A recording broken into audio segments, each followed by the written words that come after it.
دیکھیں جی، I also consider my self an expert اس سیکٹر کا. تو یہ میرا آرٹیکل جو ہے وہ 2003 میں آیا تھا کہ we are fastly heading towards energy shortage اگر ہم نے کام نہ کیا، کیونکہ جو سرپلس کیپیسٹیز ہیں وہ کھائی جائیں گی. ہوا یہ کہ کام نہ ہوا، اسے چھوڑ دیجئے، اسے آپ بھول جاتے ہیں. بات یہ ہے کہ یہ کرائسس کو میٹیگیٹ کرنے کے لیے پچھلے سال کا جو پروگرام ہے وہ سن لیجئے کہ 1675 میگا واٹ کے 10 آئی پی پیز آنے تھے. ان میں سے بدقسمتی سے صرف 2 آئی پی پیز آ سکے اور کل 350 میگا واٹ جو ہے. اس کا ذمہ دار کون ہے؟ میں آتا ہوں، میں آپ کو عرض بھی کرتا ہوں. اور اس کے ساتھ ساتھ 2250 میگا واٹ کے رینٹلز آنے تھے. 300 میگا واٹ کے ہمارے جنکوز جو ہیں ان کی آپریٹنگ ہونی تھی. پہلے میں آئی پی پیز کی طرف آتا ہوں. آئی پی پیز میں جائنٹس ہیں، تھوڑا سا نوٹ کیجئے. 2 پلانٹس میاں محمد منشا جیسے آدمی کے ہیں جو پاکستان میں گو گیٹر نمبر 1 ہیں، وہ بھی نہیں لا سکے. وجہ کیا تھی؟ جتنے ای پی سی کانٹریکٹرز ہیں یہ سب کے سب جو ہیں فارنرز ہیں. نیگیٹو ٹریول ایڈوائزریز، ٹیررزم اور سیکیورٹی کی ایشوز کی وجہ سے ان کی ای پی سی ٹیمز غائب ہو گئیں، بھاگ گئیں، جس کی وجہ سے میاں منشا صاحب جیسے بھی اپنے دونوں پلانٹس نہ لا سکے. ایشو ہی صرف سیکیورٹی اور ٹیررزم کا تھا جب آئی پی پیز کی بات ہو رہی ہے. اب وہ سارے آ رہے ہیں، تیار ہیں پلانٹس. اس کے بعد ہم آتے ہیں آر پی پیز کی طرف. آر پی پیز نے بھی آ جانا تھا، لیکن اگست 2009 میں حکومت پاکستان نے ڈیسائیڈ کیا گیا کہ اس پورے پورٹ فولیو کا اے ڈی بی سے آڈٹ کرایا جائے گا. آڈٹ کبھی آپ نے سنی ہے کہ 5 ماہ میں ہوئی ہے؟ وہ 21 جنوری کو آڈٹ رپورٹ ملی. یہ پڑی ہوئی آڈٹ رپورٹ، یہ دیکھیں نا، بڑی تفصیلی رپورٹ ہے. اتنی دیر تک اسے ہولڈ پہ رکھ دیا گیا، اس میں سے 1 میگا واٹ بھی نہ آیا. اب آ جاتے ہیں جنکوز جو 300 میگا واٹ کے آنے تھے. اس میں جی نے جو ہے یہ ٹیک اوور مشینز کر لیں سپٹمبر میں اور کھول دیں. انہوں نے دسمبر 31 تک اپنی مشینیں جو ہیں آپریٹ کر کے ہمیں واپس دے دینی تھیں 300 میگا واٹ کی. وہ 4 دفعہ وہاں سے بھاگے کہ نیگیٹو ٹریول ایڈوائزریز ہے، بمشکل 1 ہفتہ پہلے واپس انہیں وہاں لے کے آئے ہیں. اور اب الحمدللہ 7 مئی کو وہ مشینیں 300 میگا واٹ کی بھی آ جائیں گی. تو پروگرام جو ہے اٹ وینٹ آؤٹ فار 6، لیکن ہمارے ہاتھ میں نہیں تھا، ہم نے تو دن رات محنت کی. اب لیکن آپ کی اس دلیل کو مانا جائے تو 2011 میں بھی ہو سکتا ہے آپ کے ساتھ بیٹھ کے میں پروگرام کر رہا ہوں تو آپ 2011 میں بھی یہی کہیں گے کہ اس مسائل کی وجہ سے ہماری پروجیکشن تو یہ تھی، لیکن اس وجہ سے وہ چیز میٹیریلائز نہیں ہو سکی. سن لیجیے، ایسے نہیں ہے، اس لیے کہ 2011 میں اب کیا ہوا ہے؟ دیکھیں نا، وار اینڈ ٹیرر تو چل رہی ہے، سیکیورٹی کے ایشوز ابھی بھی ہیں. میں عرض کروں اب اس لیے نہیں ہے کہ اب سارے پلانٹس تیار ہو گئے. وہ جو پلانٹس پچھلے سال آنے تھے سب کے سب تیار ہیں. سارے کے سارے جو آئی پی پیز ہیں وہ تیار ہیں. اس وقت ان میں سے ایک پہلا اینگرو پاور جو ہے اس کا سی او ڈی جو ہے 29 مارچ کو ہو چکا ہوا ہے. سیف پاور جو ہمایوں سیف اللہ صاحب کا ہے، اس وقت وہ ریلائبلٹی ٹیسٹ رن پہ ہے. ندیم بابر صاحب جو ہیں بہت منجھے ہوئے کردار ہیں پاور سیکٹر کے، چیف منسٹر پنجاب کے، وہ ایڈوائزر بھی ہیں آن پاور. ان کا پلانٹ 1.5 سال لیٹ صرف آ رہا ہے. اورینٹ کا وہ بھی اس وقت تیار ہے اور ریلائبلٹی ٹیسٹ رن پہ کل سے آنا شروع ہو جائے گا. فوجی آپ کہہ رہے ہیں کہ یقیناً آپ نے ڈائریکشن دی ہے. ڈاکٹر صاحب آپ کو لگتا ہے کہ یہ جو ایک تو ریزنز بتائیں کہ کیا وجہ ہے کہ کیوں نہیں اضافہ ہو سکا؟ کہ ایک تو انہوں نے کہا جی کہ سیکیورٹی سچویشن کی وجہ سے وہ ایک پرابلمز رہیں.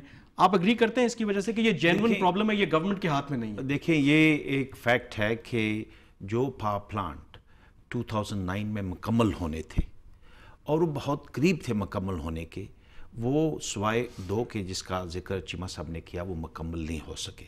اور یہ بھی بظاہر ایک صحیح بات ہے کہ پاکستان کے اندر سیکیورٹی کی حالت ایسی ہے کہ باہر کے لوگ ٹریول نہیں کر سکتے. اگر وہ آنا چاہیں بھی تو ان کی کمپنیز کو گورنمنٹ کی طرف سے ایڈوائزری ہونے کی وجہ سے نہیں. لیکن بات یہ ہے کہ ہمیں اس صورتحال کو دیکھ کر جو اتنی زیادہ شدید ہو رہی تھی، ہمیں بھی کوئی ہنگامی صورتحال کرنی چاہیے تھی اور ان لوگوں کو مقامی طور کے اوپر سیکیورٹی پرووائڈ کر کے ان کو ہم موٹیویٹ کرتے کہ آ کر اب جیسے چیمہ صاحب کہتے ہیں آپ وہ واپس آ گئے ہیں اور اب اگر ان حالات میں واپس آ سکتے ہیں تو زمین کے اوپر تو سیکیورٹی کی حالت 6 مہینے پہلے سے اتنی تبدیلی ہوئی. اب انہوں نے ان کو موٹیویٹ کیا. لیکن آپ کہنا کیا چاہ رہے ہیں کہ باوجود ان حالات کے سوال اس میں یہ ہے کہ آپ کو لگتا ہے کہ حکومت جو ہے جب اس نے ٹیک اوور کیا وہ سنجیدہ تھی اس مسئلے کو حل کرنے کے لیے؟ ٹھیک ہے، ایک مسائل تو یقیناً ہم کر رہے ہیں کہ انرجی کی شارٹیج ہے، لیکن آئے کہ جو شارٹیج ہے یا جو کرائسس ہے اس کے مقابلے میں اتنی ایفرٹ نظر آ رہی ہے آپ کو جو لوگ ریسپانسبل ہیں؟ ایفرٹ کو تو رزلٹ سے ہی ریلیٹ کرتے ہیں. اگر ایفرٹ جو ہے وہ رزلٹ سے نظر نہ آ رہی ہو تو بظاہر ایفرٹ صحیح ہو، لیکن وہ اس کو ایفرٹ عام عوام جو اتنی اس وقت دشواری برداشت کر رہی ہے اس ایفرٹ کو وہ نہ ہی جان سکتے اور ابھی وہ ایفرٹ نظر نہیں آ رہی. طاہر بشار چیمہ صاحب، یہی جو منسٹر صاحب نے بھی کہا، ایک جو راجہ پرویز اشرف صاحب کافی عرصے تک بیان دیتے رہے جی کہ 2010 میں کوئی لوڈ شیڈنگ نہیں ہوگی، کئی انہوں نے بیان دیے. پھر وزیر اعظم نے کہا جی کہ جو سیاستدان ہے وہ کبھی وعدے نہیں کرتا. اب عام آدمی کا جو ٹرسٹ ہے وہ تو اٹھ گیا نا سیاستدانوں پر کہ انہوں نے برداشت کر لیا 2009 کہ ٹھیک ہے آج گرمی برداشت کر لیں، 2010 میں انشاءاللہ کوئی پرابلم نہیں ہوگا. آج 2010 میں 2009 کے مقابلے میں بھی زیادہ لوڈ شیڈنگ ہو رہی ہے. اور جس طرح کے پروٹیسٹ ہو رہے ہیں، ایون کہ پنجاب کے وزیر اعلیٰ نے کہا کہ یہ کرغزستان والی صورتحال یہاں پہ پاکستان میں نظر آ رہی ہے. بات یہ ہے کہ میں نے ابھی ہندوستان کی بات کی تھی، وہاں 40,000 میگا واٹ کی شارٹیج ہے، ہمارے ہاں 5,000 کی ہے، اور وہاں بھی 18 گھنٹے کے مسائل ہیں. لیکن یہ ہے کہ وہ زیادہ رسپانسبل ہے. اس کا مطلب یہ نہیں ہے کہ عوامی جو تنگ ہے، عوام ہمیشہ بری مثال کے لیے کیوں چنتے ہیں. میں یہ نہیں کہہ رہا، دیکھیں جی میں انتہائی معذرت خواہ ہوں، میرا قصور ہے یا نہیں ہے، میں تو دن رات کام کر رہا ہوں، میری ٹیم بھی کام کر رہی ہے.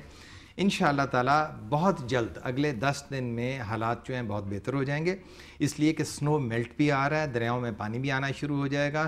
اور جو اس وقت لیکن یہ تو قدرت پہ انحصار کر رہے ہیں نا کہ سنو میلٹ ہوگی. آپ کیا کر رہے ہیں؟ دیکھیں نا، پانی آ گیا مسئلہ حل ہو گیا، پانی نہیں آیا آپ کیا کر رہے ہیں؟ آپ یہ ذہن میں رکھیے گا کہ ہمارے ہاں 6,500 میگا واٹ جو ہے ٹوٹل، ہماری جو اس وقت کیپیبلٹی ہے وہ 14,500 میگا واٹ کی ہے. میں کراچی کی بیچ میں ذکر نہیں کر رہا، اس میں سے 6,500 جو ہے وہ ہائیڈرولوجی پہ ڈیپینڈ کرتی ہے. تو اس لیے اللہ تعالیٰ کی طرف تو ہر وقت دیکھنا پڑے گا.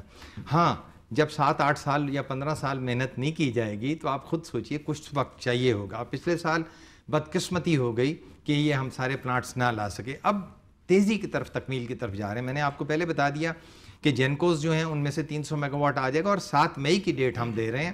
اور اس کے بعد باقی جو ہیں سارے پلانٹس آپ جا کے وہاں سے پتہ بھی کر سکتے ہیں، سب مکمل ہے. لیکن گورنمنٹ تو یہ کہہ رہی ہے کہ اس وقت جو آپشن ہے آپ کے پاس آر پی پیز والا. آپ کو کیا لگتا ہے ایشین ڈیولپمنٹ کی رپورٹ بھی بڑی ڈیٹیلڈ رپورٹ آئی؟ جی آر پی پی سے پہلے چیمہ صاحب سے میں ایک تھوڑا سا یہ جاننا چاہوں گا کہ ہائیڈل کی جنریشن اگر کم ہوئی ان دنوں میں تو وہ سمجھ میں آ سکتی ہے کیونکہ واٹر ہیڈ کم. لیکن مجھے یہ بتائیں کہ پاکستان کے اندر جو تھرمل پاور جنریشن کیپیسٹی ہے اس کی جنریشن کم نہیں ہوئی ہے؟ نہیں، بالکل نہیں کم ہوئی. یہی تو میں آپ کو ابھی عرض کر رہا تھا کہ تھوڑا سا نوٹ آپ کیجئے کہ 14,500 کل کیپیسٹی ہے تھرمل و ہائیڈل. اس میں سے اگر 6,500 نکالیں، ٹوٹل بتائیے. جی میں آپ سے عرض کر رہا ہوں کہ 5,000 میکسیمم، میں بتاتا ہوں تھرمل کی ٹوٹل. جی میں عرض کر رہا ہوں کہ 5,000 میکسیمم آپ آئی پی پی سے لے سکتے ہیں، اور آئی پی پیز الحمدللہ 5,000 پہ چل رہی ہیں، ماسوائے ان مشینز کے جو کبھی کبھی مینٹیننس پہ جاتی ہیں. لیکن ایشین ڈیولپمنٹ بینک کی جو رپورٹ ہے، آڈٹ رپورٹ، اس میں تو ہے کہ کوئی بھی جو پلانٹ ہے وہ میکسیمم جنریٹ نہیں کر رہا. دس از دا ریئل پرابلم. اگر اس کو کرنا ہے کوئی 60 70 65 پہ کر رہا ہے جہاں پہ اسے 85 90 پہ کرنا چاہیے. بالکل نہیں. لیکن ان کی رپورٹ میں پورا ٹیبل دیا ہوا ہے، شاید عام آدمی کو سمجھ تو نہیں آئے گا. سن لیجئے اس ٹیبل میں بالکل صحیح لکھا ہوا ہے ان کی میکسیمم اویلیبلٹی ہے آئی پی پیز کی، اور جہاں وہ اویلیبل نہیں ہوتے. ADB کی رپورٹ یہ تو نہیں کہہ رہی، یہی کہہ رہی ہے کہ ایک آپشن آپ آر پی پیز میں جانے کے بجائے پہلے اس پہ فوکس کریں. نہیں بالکل نہیں، ایسی بات نہیں ہے. میں تھوڑا سا ایکسپلین کر دوں. آئی پی پیز سارے فل کیپیسٹی پہ چل رہے ہیں، اور اگر کوئی کم ہے تو اس آئی پی پی کا اپنا مسئلہ ہے جس کے لیے اس نے ایل ڈیز پے کیے ہیں، لکویڈیٹڈ ڈیمیجز، یعنی کہ ہماری طرف سے کوئی کمزوری نہیں تھی. اب اس وقت دیکھ لیجئے کہ ایک مشین ہپکو کی جو ہے وہ 23 مارچ کو واپس آنی تھی شیڈیول مینٹیننس کے بعد، وہ ابھی تک واپس نہیں آئی. اگر وہ نہیں آئی تو ہمارا تو کوئی قصور نہیں، اور اس پہ وہ لکویڈیٹڈ ڈیمیجز. سب آپ کو چیک کرنا چاہیے. میں یہ کہنا چاہوں گا کہ دیکھیں اس وقت جو سرکولر ڈیٹ ہے جو لیٹسٹ رپورٹ کے مطابق 380 ارب روپے کا ہے، اس سرکولر ڈیٹ سے کیا الیکٹریسٹی جنریشن کیپیسٹی افیکٹ نہیں ہوئی ہے؟ کیا اس حد تک جس حد تک فیول اگر ان کو پرووائڈ ہوتا ہر ایک تھرمل جنریشن پلانٹ کو تو اس سے زیادہ جنریٹ نہیں کر سکتے تھے؟ اور اگر سرکولر ڈیٹ سے جنریشن کیپیسٹی میں بالکل فرق نہیں آیا تو پھر یہ سرکولر ڈیٹ انرجی کو اس وقت ہم کیوں کہہ رہے ہیں کہ انرجی کا مین پرابلم؟ یہ بڑا امپورٹنٹ پوائنٹ آپ نے ریز کیا، اس پہ یقیناً ہم بات کریں گے، لیکن اس بریک کے بعد ہمارے ساتھ رہیے.